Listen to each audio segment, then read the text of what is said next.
जय हिंद दोस्तों, मैं हूं अमित कुमार और आप देख रहे हैं एपीजीएस पॉइंट। आज के इस लेक्चर में हम राजनीतिक पार्टी या दल के बारे में समझेंगे और जानेंगे कि राजनीतिक दल या पार्टी कितने प्रकार की होती हैं। फिर समझेंगे कि अगर कोई चाहे अपनी नई पार्टी बनाना तो उसके लिए क्या क्या प्रोसेस होता है। इसके बाद हम समझेंगे कि निर्दलीय पार्टी क्या होती है और फिर हम समझेंगे कि कोई भी पार्टी हो वो करप्शन को कैसे अंजाम देती है या फिर फंडिंग कैसे इकट्ठा करती है, फंडिंग चंदा कैसे बटोरती हैं, इन सब के बारे में समझेंगे। और फिर समझेंगे कि चुनाव क्या होता है, चुनाव कितने प्रकार के होते हैं, आम चुनाव क्या है, मध्यवर्ती चुनाव क्या है, उपचुनाव क्या है, और फिर इसके बाद प्रत्यावर्तन मतदान के बारे में जानेंगे। तो चलिए स्टार्ट करते हैं आज का क्लास। तो सबसे पहले आप मान लीजिए कि हम ही हैं और मेरे को चुनाव लड़ना है। ठीक है, हमको चुनाव लड़ना है। कौन सा चुनाव? ये जो पंचायत वाला चुनाव नहीं, हमको एमपी या एमएलए का चुनाव लड़ना है। तो हम किसी पार्टी के पास जाएंगे कि हमको कोई सीट दे दीजिए, हम अपने क्षेत्र से चुनाव लड़ेंगे। तो मान लीजिए हम बीजेपी के पास गए कि आप हमें हमारे क्षेत्र से सीट दे दीजिए, हम वहाँ चुनाव लड़ेंगे। तो बीजेपी बोली नहीं, तुम उस लायक नहीं हो, तुम्हें कोई वोट नहीं देगा। तो हम फिर से मुंह बनाकर वहां से चले आए और फिर किसके पास जाएंगे? कांग्रेस या किसी और के पास जाएंगे। तो मान लीजिए हम कांग्रेस के पास गए, तो कांग्रेस के पास गए तो वो भी बोला कि नहीं नहीं, हम तुमको सीट नहीं देंगे, तुम इस लायक नहीं हो। तो हम अन्य पार्टियों के पास गए कि हमको सीट दे दीजिए, किसी ने भी मेरी बातों को नहीं माना और हमें सीट नहीं दिया। तो अब क्या करेंगे? हम चुनाव नहीं लड़ेंगे। इसके लिए क्या अब हम चुनाव लड़ना बंद कर देंगे? नहीं, इसके लिए और क्या प्रावधान है, यानी कि और क्या विकल्प है कि हम चुनाव लड़े? तो इसके लिए दो विकल्प है, या तो फिर हम निर्दलीय चुनाव लड़े या फिर एक नई पार्टी बना दे। ठीक है, तो अब समझते हैं कि निर्दलीय चुनाव लड़ने का फायदा क्या है और घाटा क्या है। तो मान लीजिए निर्दलीय चुनाव लड़ते हैं तो इसमें हमको पार्टी नहीं बनाना है। इसमें क्या करना है कि केवल हमको नॉमिनेशन भरना है और निर्दलीय के रूप में तो हम चुनाव के लिए एलिजिबल हो जाएंगे। बशर्ते इसमें अब क्या क्या कमियां होती हैं ये हम आपको बताते हैं। तो इसमें कमी क्या होती है कि चुनाव आयोग आपको कोई भी एक प्रॉपर चुनाव चिन्ह नहीं देगा जो आप चाहेंगे, वो अपने हिसाब से देगा। जैसे कि गड़ी छोड़ा लेमचूस या कुछ भी दे सकता है, पंखा या कुछ भी वो दे सकता है, जो मर्जी शो करे वो दे सकता है। और इसमें एक घाटा और होता है कि आपको प्रचारक रखने की सुविधा नहीं होती है। ये मेन प्रचारक होता है। हम प्रचारक के बारे में समझेंगे कि राष्ट्रीय पार्टी में प्रचारक का क्या महत्व है। तो मेन इसमें होता है कि प्रचारक रखने की सुविधा नहीं होती है और आपको कोई भी जैसे कि प्रॉपर चुनाव चिन्ह नहीं मिलेगा। तो अब समझेंगे कि मान लीजिए ये तो हो गया कि भाई निर्दलीय पार्टी से लड़ेंगे तो हमको ये सब सुविधाएं नहीं मिलेंगी। अब हम सोचे कि नहीं नहीं नहीं, अब निर्दलीय से नहीं लड़ेंगे, अब हम अपनी पार्टी स्वयं बनाते हैं और उससे हम चुनाव लड़ेंगे। तो अब पार्टी स्वयं बनाएंगे तो उसके लिए कोई प्रोसेस तो होगा ना कि उसका क्या क्या प्रोसेस है। तो अब देखिए हम पार्टी एक बनाते हैं, स्वयं एक पार्टी बनाते हैं। तो उसके लिए सबसे पहला प्रोसेस है 100 वोटर जो अनुमोदन करें, यानी कि जो हमको ये करे कि नहीं ये आदमी ठीक है, ये चुनाव लड़ने के लिए ठीक है। तो 100 वोटर्स की जरूरत होगी जो 18 एज में 18 प्लस होगा, उसी की जरूरत होगी। 100 वोटर जो अनुमोदन करे, ठीक है। एक लेटर पर वो लोग अपना पत्र लिखेंगे कि नहीं ये आदमी सही है, तब हम एलिजिबल होंगे। और इसके बाद हमको चुनाव आयोग को 30 दिन के अंदर लिखित आवेदन देना होगा कि हम भी एक पार्टी बना रहे हैं। तो भाई कब से 30 दिन के अंदर? देखिए जहां से नॉमिनेशन भरा जाता है ना, उससे 30 दिन पहले हम चुनाव आयोग को एक पत्र लिखेंगे कि हम एक पार्टी बनाना चाहते हैं। ठीक है, तो ये भी हो गया। जिस तरह हम लोग के एसएससी या और तरह की जितनी भी वैकेंसी आती है उसके साइट पर जाकर हम करते हैं ना ये काम, ठीक उसी तरह ये चुनाव आयोग के साइट पर जाकर एक फॉर्म होता है, उसी को फिलअप करना होता है 30 यानी कि 30 दिन पहले। ठीक है, 100 वोटर जो अनुमोदन करे और 30 दिन पहले। इसके बाद क्या जरूरत पड़ेगा कि और डिटेल्स की जरूरत पड़ेगी, यानी कि क्या क्या काम करेगी हमारी पार्टी, इन सब के बारे में लिखना होगा। और एक हम हमारे पार्टी का कॉन्स्टिट्यूशन होगा, यानी कि पार्टी का संविधान होगा कि मेरी पार्टी क्या करेगी। इसका मतलब ये नहीं कि हम पार्टी में लिख दे कि मेरी पार्टी भारत को तोड़ने का काम करेगी। तो चुनाव आयोग हमको मान्यता नहीं देगा, वो मर्बो करेगा हमको।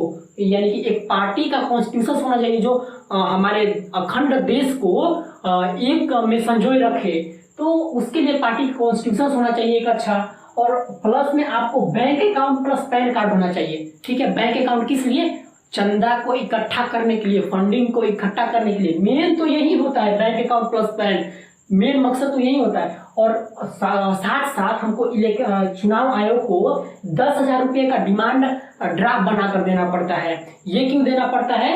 हम समझते हैं कि ये क्यों देना पड़ता है कि ये सब जितने भी जांच का जो प्रक्रिया है ना, इसके लिए हमको 10,000 रुपये का चुनाव आयोग को डिमांड ड्राफ्ट बना कर देना होता है। अब देखिए, मान लीजिए हम बक्सर से हैं, तो बक्सर से तो हम चुनाव आयोग को ये सब काम बोल दिए, कर दिए हैं ना, और उसके पास हाँ मेरा डिटेल्स चला गया है। तो चुनाव आयोग क्या करेगा कि हमारे बक्सर जिला में वो भेजेगा मैसेज। किसके पास मैसेज भेजेगा? वो भेजेगा हमारे डीएम के पास, क्योंकि चुनाव आयोग का हेड जो जिला का होता है वो डीएम होता है। तो उनको पत्र भेजेगा, तो उसमें कहेगा कि देखिए फलाना आदमी का फलाना आदमी है, ये फलाना पार्टी बनाना चाहता है, तो आप जाइए वहाँ जांच कीजिए कि क्या वो जो 100 वोटर जो है वो अनुमोदन कर रहे हैं, वो सही में अनुमोदन कर रहे हैं ना, या फिर वो कोई आदमी है वो भ्रष्ट तो नहीं ना है।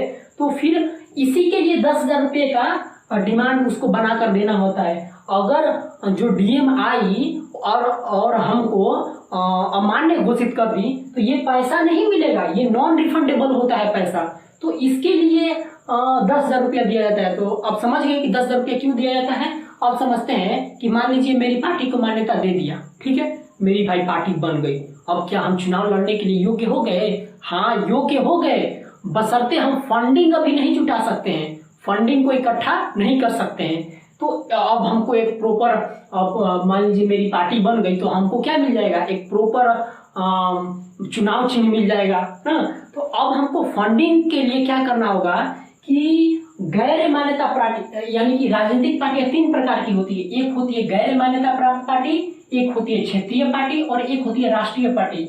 तो इन सब से पहले हमको पहले गैर मान्यता प्राप्त पार्टी का दर्जा प्राप्त करना होगा, तभी हमको जाकर फंडिंग का प्रोसेस जो है वो हमारे पार्टी पर लागू हो पाएगा। तो देखिए, गैर मान्यता प्राप्त पार्टी का दर्जा प्राप्त करने के लिए क्या क्या प्रोसेस है कि लोकसभा या विधानसभा में 10% सीट पर उम्मीदवार को केवल खड़ा कर देंगे। यानी कि लोकसभा या विधानसभा हो, ये जो भी चुनाव हो, लोकसभा या विधानसभा, केवल 2 ही, लोकसभा या विधानसभा, इसमें हम 10% प्रत्याशी को केवल खड़ा कर देना, तो हमको गैर मान्यता पार्टी का दर्जा प्राप्त हो जाएगा। चाहे वो जीते या न जीते, हमको केवल 10% खड़ा कर देना है, उसके लिए हमको गैर मान्यता प्राप्त पार्टी का दर्जा मिल जाएगा। जैसे कि हम यूपी की बात करते हैं, यूपी में लोकसभा की सीटें 80 हैं, ठीक है, और विधानसभा की सीटें 403 है ना। तो अगर लोकसभा में हम 10% प्रत्याशी को खड़ा करते हैं, तो लोकसभा में 80 का 10% 8 होगा, यानी कि 8 जो सीट पर उम्मीदवार को हम खड़ा कर देंगे, तो वो क्या हो जाएगा कि हमको गैर मान्यता प्राप्त पार्टी का दर्जा मिल जाएगा। और विधानसभा चुनाव में 403 सीटें हैं, यहाँ हम 10% निकाले तो 40 या 41 होगा।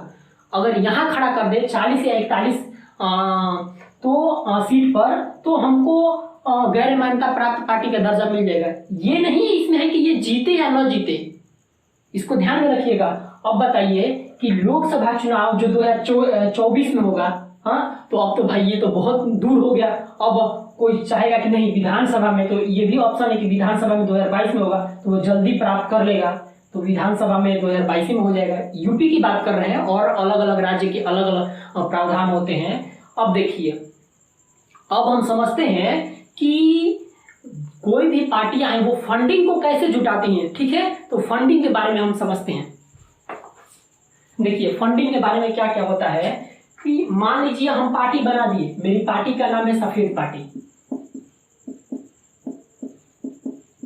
सफेद पार्टी, और यहाँ एक आदमी है, बड़ा आदमी है, बिजनेसमैन वाला आदमी, उद्योगपति आदमी है। ये क्या किया कि ये काट पीट कर अपना खर्चा जो बचाता है, खर्चा काट पीट कर सब बचा लिया एकदम, तो वो 1 करोड़ रुपया बचा लिया, ठीक है, 1 करोड़ रुपया बचा लिया। तो 1 करोड़ रुपया बचा लिया, तो इसमें उसको सरकार को 30% टैक्स भी देना पड़ेगा। तो 1 करोड़ का 30% टैक्स कितना हो जाएगा? 30 लाख रुपया हो जाएगा। 30 लाख हो जाएगा ना। तो अब बताइए कि 30 लाख वो सरकार को टैक्स देगा, टैक्स के रूप में कितना देगा? 30 लाख रुपया। ये 30 लाख सरकार को देने के बजाय वो 30 लाख क्या करेगा कि मेरे को दे देगा। सफेद पार्टी, जो हम सफेद पार्टी हम बनाए हैं अपना, यहाँ बनाए ना सफेद पार्टी, वो हमको क्या करेगा कि 30 लाख के बजाय हमको 20 लाख रुपया देगा या 10 लाख रुपया देगा। समझ रहे हैं ना। मान लीजिए वो हमको 20 लाख रुपया दे दिया ना, और हम इसको रसीद बनाकर दे दिए ना, हम इसको रसीद बनाकर दे दिए 1 करोड़ का, कि जो ये उद्योगपति है ये सफेद पार्टी को 1 करोड़ रुपया दिया है, यहाँ से हम रसीद बनाकर दे देंगे। मेन माजरा यही होता है कि देखिए यहाँ जो है पैसा कितना आया और कितना गया, इसका कोई भी जांच नहीं करता है। तो यहाँ तो घपला हो गया ना, यानी कि इसको तो 10 लाख का फायदा हो गया और इस पार्टी को भी 20 लाख का फायदा हो गया, और घाटा में कौन गया? घाटा में सरकार गई। तो यहाँ एक माजरा बन रहा है कि यहाँ जो पैसा आया और कितना गया, इसका जांच कौन करेगा? इसके लिए कोई कमेटी नहीं है। तो क्या आपको लगता है कि यहाँ एक कानून बनना चाहिए कि संसद में कि जो यहाँ पैसा आया और पैसा गया, इसके लिए एक कानून बने, ताकि ये लोग पकड़े जाएं कि कितना पैसा आया और कितना पैसा गया। अब बताइए कि ये मेन मकसद फंडिंग का यही होता है, ठीक है। अब ये बताइए कि जैसे चुनाव में इतने सारे हेलीकॉप्टर होते हैं या बड़ी बड़ी गाड़ियां होती हैं, क्या वो राजनेता के पैसों से होती हैं? बिल्कुल नहीं होती हैं। कुछ पैसों से होती हैं, जबकि ज्यादातर पैसे वो उद्योगपतियों के ही होते हैं कि वो लोग इतना दे देते हैं, और ये सब प्रोसेस उन्हीं के बदौलत होता है। यहाँ समझ गए ना। बस यही फंडिंग का मेन माजरा है, चंदा का यही माजरा है। ये चंदा इलेक्शन यानी कि चुनाव लड़ने के लिए हम इनको 1 करोड़ दे दिए, तो मेन मकसद यही है, ठीक है। अब ये बताइए कि पहले था कि यहाँ भारत में केवल भारत के ही लोग राजनीतिक पार्टियों को चंदा देंगे।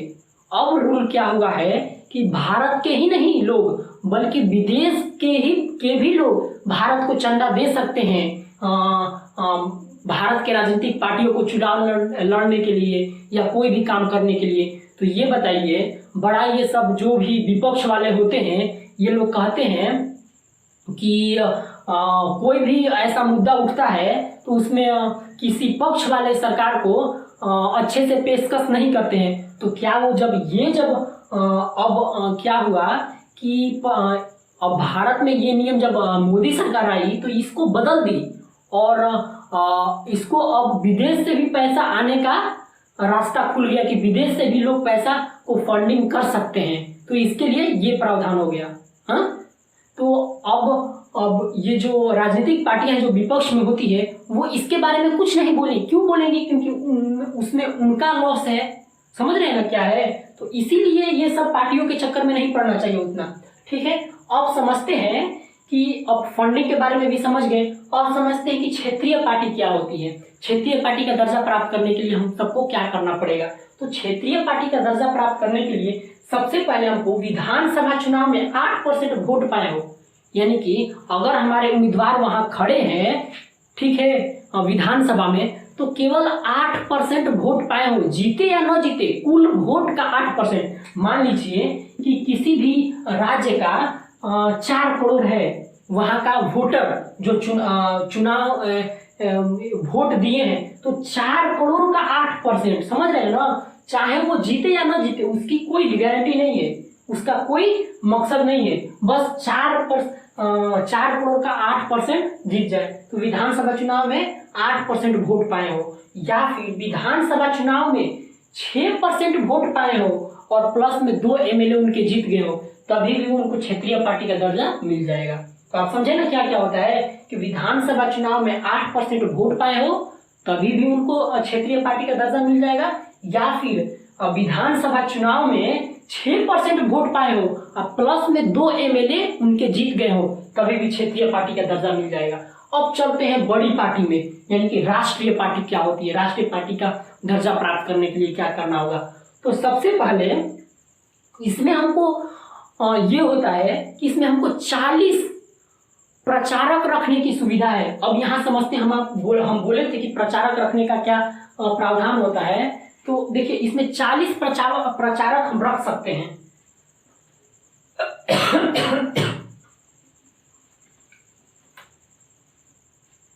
प्रचारक का क्या माजरा होता है कि मान लीजिए किसी चुनाव में हम 2 प्रचारक को रख दिए, प्रचारक 1 प्रचारक 2, ठीक है। और हमको इस क्षेत्र में केवल 20 लाख ही खर्च करना है और प्रचारक का काम होता है कि इस क्षेत्र में जाकर प्रचार करना कि ये पार्टी सही है, ये पार्टी सही है, ठीक है। तो इसको हम 5-5 लाख रुपया दे दिए तो 10 लाख रुपया तो यही खर्च हो गया। अब बचा कितना, 10 लाख रुपया। तो क्या इस क्षेत्र में हमको 10 लाख ही रुपया खर्च करना है? नहीं, ये होता है प्रचारक रखने की सुविधा कि प्रचारक का पैसा इसमें नहीं लिया जाता है, यानी कि ये इस क्षेत्र में हमको 20 लाख रुपया ही खर्च करना है और ये जो 10 लाख रुपया हुआ ये किसी भी पार्टी में प्रचारक का पैसा चुनाव आयोग नहीं जोड़ती है। तो यही फायदा होता है जो हमको निर्दलीय पार्टी में था, इसमें प्रचारक रखने की सुविधा नहीं थी। तो और ये जब क्षेत्रीय राष्ट्रीय पार्टी हो जाती है तो इसमें 40 प्रचारक रख सकते हैं। अगर क्षेत्रीय पार्टी हो गई तो 20 से कम प्रचारक हम रख सकते हैं। तो ये सब प्रावधान होता है कि प्रचारक रखने की सुविधा क्या होती है। अब समझते हैं कि राष्ट्रीय पार्टी जो है, अब देखिए लोकसभा का 2% सीट पर कम से कम 3 राज्यों में होना चाहिए। अब देखिए क्या होता है कि मान लीजिए हमारे देश में लोकसभा में टोटल 543 सीटें हैं, ठीक है, और इसका 2% सीट कम से कम आना चाहिए। तो 2% सीट लगभग 11 के आसपास हो जाएगा, ठीक है। वो भी 11 केवल एक राज्य से नहीं, एक राज्य से कैसे 11 सीट आएंगी, ये 3 राज्य से। मान लीजिए यूपी से हमको 3 मिल गई, फिर से बिहार से हमको 6 मिल गई, फिर से झारखंड से हमको 6 3 9, यहाँ 2 हो गया। तब जाकर कम से कम 3 राज्यों से होना चाहिए, तब जाकर क्या होगा कि राष्ट्रीय पार्टी का दर्जा मिलेगा। और एक प्रावधान है, या फिर लोकसभा या विधानसभा के कुल वोट का 6% मिलना चाहिए। लोकसभा या विधानसभा के कुल वोट का 6% हमको मिलना चाहिए, या और वो जो 6% वोट है 4 अलग अलग राज्यों में 4 सीट प्लस 4 MP होना चाहिए, तब जाकर हमको राष्ट्रीय पार्टी का दर्जा मिलेगा। या फिर आपको क्षेत्रीय पार्टी का दर्जा 4 राज्यों में प्राप्त है ना, तो आप क्या कर सकते हैं कि राष्ट्रीय पार्टी का दर्जा आपको मिल जाएगा। ध्यान दीजिएगा, 4 राज्यों में क्षेत्रीय पार्टी का दर्जा आपको है तो तब आपको राष्ट्रीय पार्टी का दर्जा मिल जाएगा। ये तो समझ गए। अब समझते हैं कि चुनाव कितने प्रकार के होते हैं। आम चुनाव क्या होता है, मध्यवर्ती चुनाव क्या है, उपचुनाव क्या होता है। तो आम चुनाव का हम समझते हैं कि आम चुनाव का तात्पर्य क्या होता है। तो आम चुनाव का मतलब होता है कि कार्यकाल पूरा हो, मतलब कि जैसे हमारे मोदी जी 2014 में चुनाव लड़े थे ना लोकसभा का, और 2019 में उनका कार्यकाल पूरा हो रहा था। तो जब ये 5 वर्ष पूरा कर लिए ना, उसी को आम चुनाव कहते हैं। इसमें 5 वर्ष पूरा होना चाहिए, ठीक है। अगर ये बीच में ही आ जाते, मान लीजिए कि ये 2014 से 2016 तक ही रहते, तो ये आम चुनाव नहीं होता, ठीक है। अब समझते हैं कि मध्यवर्ती चुनाव क्या है। 5 वर्ष से पहले जब लोकसभा या विधानसभा भंग हो जाए, ठीक है, 5 साल से पहले ही लोकसभा या विधानसभा भंग हो जाए तो उसे मध्यवर्ती चुनाव कहते हैं। जैसे कि अब देखिए यहाँ 2014 में मोदी जी आए थे और अगर 2016 में उनका लोकसभा या विधानसभा भंग हो जाता है ना, तो अब क्या होगा कि इस स्थिति में मध्यवर्ती चुनाव होगा, एक चुनाव करवाया जाएगा, तो उसको मध्यवर्ती चुनाव कहा जाता है। अब उपचुनाव का मतलब क्या होता है।